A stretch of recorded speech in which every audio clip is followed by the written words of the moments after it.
Please.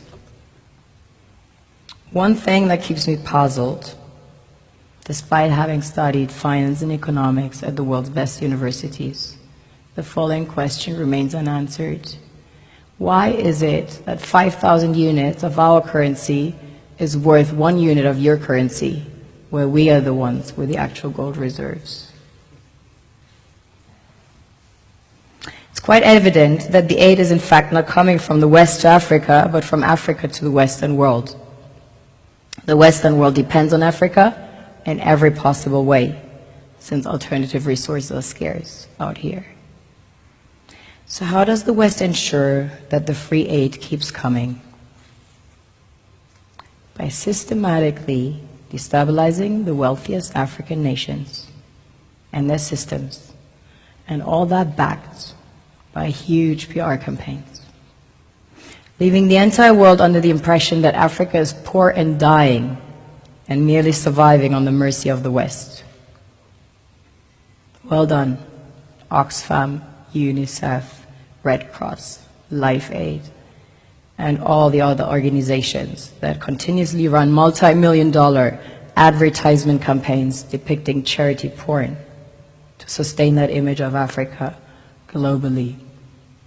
Ad campaigns paid for by innocent people under the impression to help with their donations.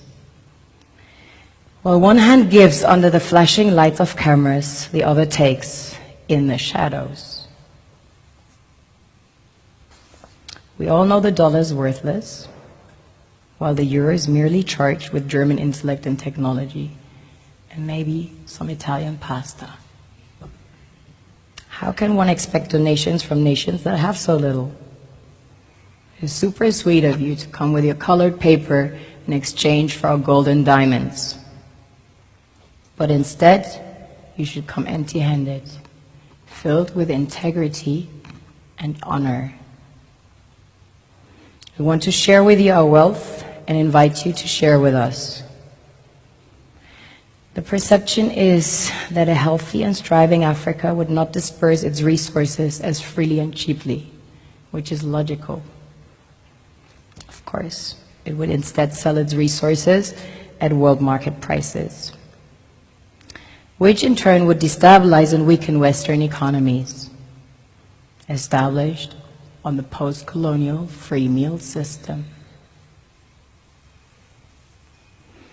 Last year, the IMF reports that 6 out of 10 of the world's fastest growing economies are in Africa, measured by their GDP growth.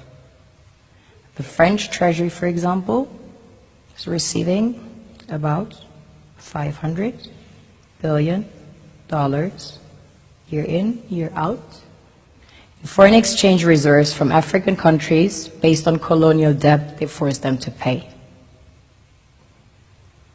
Former French President Jacques Chirac stated in an interview recently that we have to be honest and acknowledge that a big part of the money in our banks comes precisely from the exploitation of the African continent.